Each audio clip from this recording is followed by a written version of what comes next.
Classic WoW is coming to an end. The Burning Crusade is coming soon, and I wanted to talk to you guys about the biggest thing I accomplished in my time in Classic. Here it is. It's none other than Thunderfury. This is a legendary sword. It is unique, powerful, and visually stunning. It is also extremely rare. There are some players on my server that are still hunting for this after over a year's worth of MCs, and they still haven't found this item.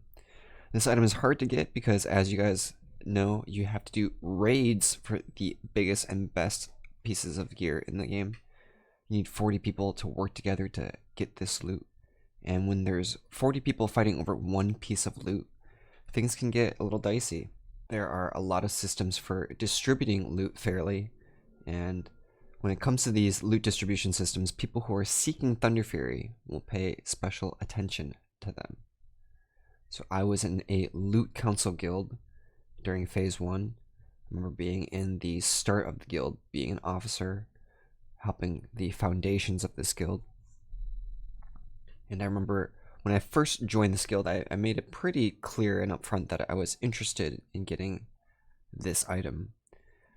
I didn't want to sound like a loot whore or an item drama queen, but it was something I wanted to be transparent about. I know a lot of players join guilds frustrated from loot discrepancies or decisions that they didn't like, but I wanted to be transparent, but also kind of explain to myself that it wasn't the most important thing. It was just a very big goal of mine, and I wanted to earn this sword. I didn't want to take it away from anybody else, but I would rather want to get the opportunity to earn this sword. And I remember spending a lot of time in Tyr's Hand grinding out gold, talking to officers and officers meetings about this, and trying to get myself in a position to get this sword from my loot council guild. Now, while I was grinding out all this gold in Tyr's Hand, I managed to store away a lot of the Arcanite bars that were necessary for making Thunderfury. It was a part of the deciding factor, in fact, on why I won one of the bindings. When asked how many bars I had completed when I got my bindings, I had said 50, so I was already halfway there before I even got my first binding. Now, to tell you a little bit more about the story of how I got my first binding, I did get it from my loot council guild. So I've been in reset since phase 1. This has been a wonderful guild that I've joined with. They define themselves as semi-hardcore, just hardcore enough for me, not so hardcore that I feel like I'd have to pull my hair out if something went wrong. What I liked about the guild was it was a very friendly and active guild. I was one of the officers pushing for the alt raid, so I remember pushing a lot of the players to make another level 60 so that we wouldn't have to just raid log, so that we could get another opportunity to collect some raid mats, to collect some gear, recruit some more players. And pushing for that alt raid was another way for me to actually get another chance to see bindings once a week. I actually made a warrior and used both my rogue and my warrior as opportunities, as chances to get Thunderfury. Now back to the Loot Council Guild of Reset. We had a main tank find a binding in January. We were pretty lucky. He found the binding off of Gar. And the following week, I actually went to NorCal to go visit some of the players that I played with in guild, and I was there for an event. The event went well, and I actually ended up playing WoW there that week, and it was the craziest thing. We were all talking about the bindings that week. We were going out to eat, and the officers were just saying, you know, Vro, if the bindings drop, we're going to vote for you, you know. We like you the most. You're the most prepared. We already got one binding for our main tank. Let's just give it to you. And then literally that night, that very night we were talking about it, the binding dropped off of Gar. The same binding that dropped the week before for our main tank. And so because our main tank had already got one, because a couple of the officers had already kind of in their mind casted their vote, and once they found out I had 50 bars already, it was pretty much a done deal. They handed me the binding and I was speechless. It was an incredible feeling. Following that feeling, though, was one of the toughest years of playing. Now, it was a half year, but it felt like a whole year. I had been hosting alt raids with my rogue trying to reserve the binding for myself and host these alt raids for my guild, reserving some mats, maybe getting some items for my guildmates.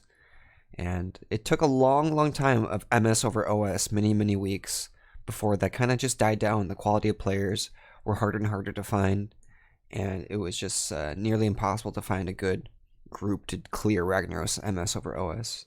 In fact, I remember the last main spec over Auspec Molten Core I hosted, we actually ended up wiping on Rag 2-3 times, and I think we ended up calling it. So we took a small break from Molten Core alt raids, and it was a tough time for me. I remember Dramatic in Officer Chat, and it was tough. It was my opportunity to get bindings, and I just didn't quite get enough support, didn't quite adapt to the environment to really make this pug keep going. So fast forward about another month or two, and I find out about the GDKP community.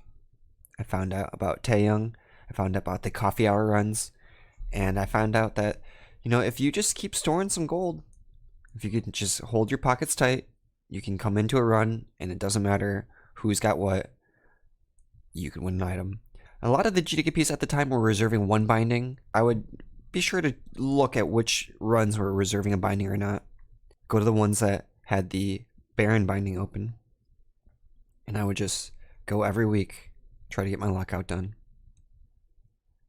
Now the cool thing about doing GDKPs was that I didn't have to organize these. I didn't have the onus of organizing the raids like I used to. When I was first doing GDKPs, I would just join other people's. I know a lot of you guys know me now as a GDKP host, a primary host, but back then I actually just joined other people's raids and found whatever schedule worked for me, and it was really convenient.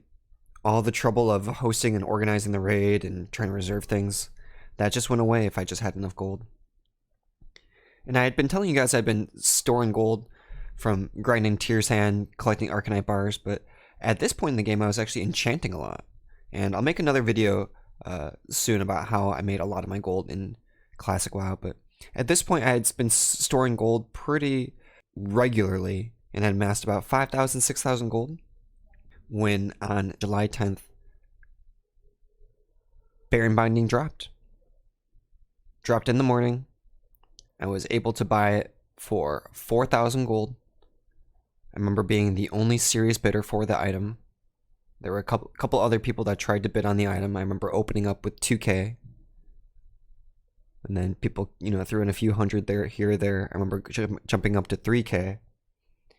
Couple other bids here and there, and then when I jumped to 4K, people tapped out. And I made sure to keep my lips sealed about having already won the bindings, having how many, you know, Arcanite bars ready, lined up.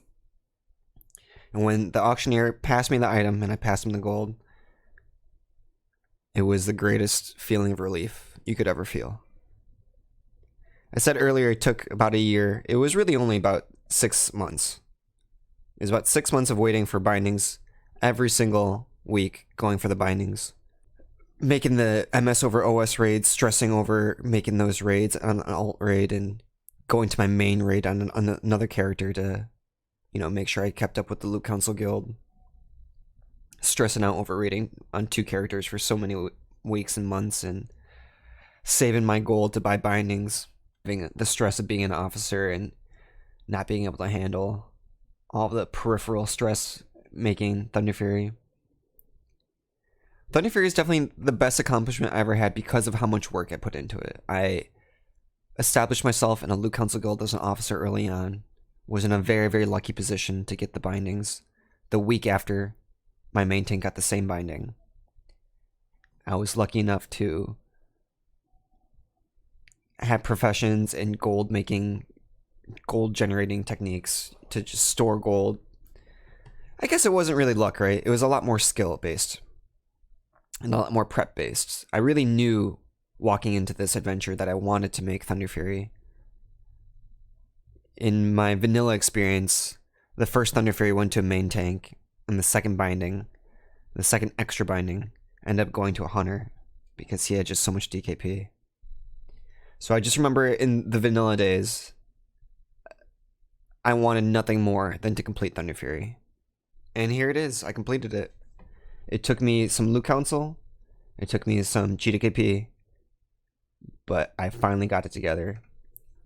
And on 7/10, the day I got my second binding, we immediately went to Celtis. We immediately put the stuff together, killed Thunderin. It was a very, very quick fight. It took about 20 of us.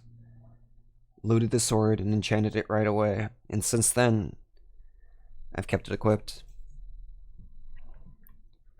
It's a great story because it helps explain, you know, the thing I wanted coming into Classic. I wanted to make this sword coming into Classic.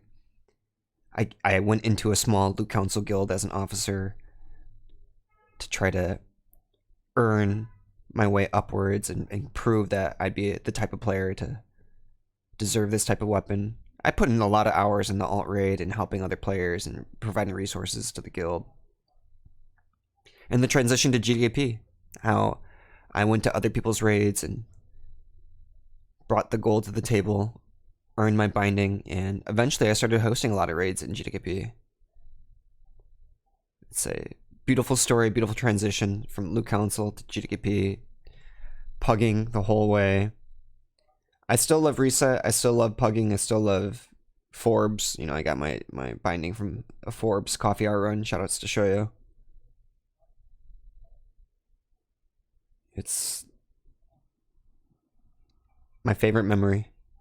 I've done a lot of great things, like finishing off all the enchants in the game, doing like the leatherworking, completing all that.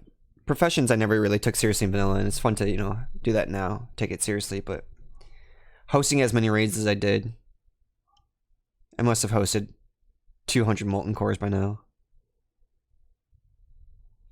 It was all worth it in the end. Thanks for listening, guys. I'll come out with more videos soon. If you like this video, please give me a like and subscribe. Have a nice day.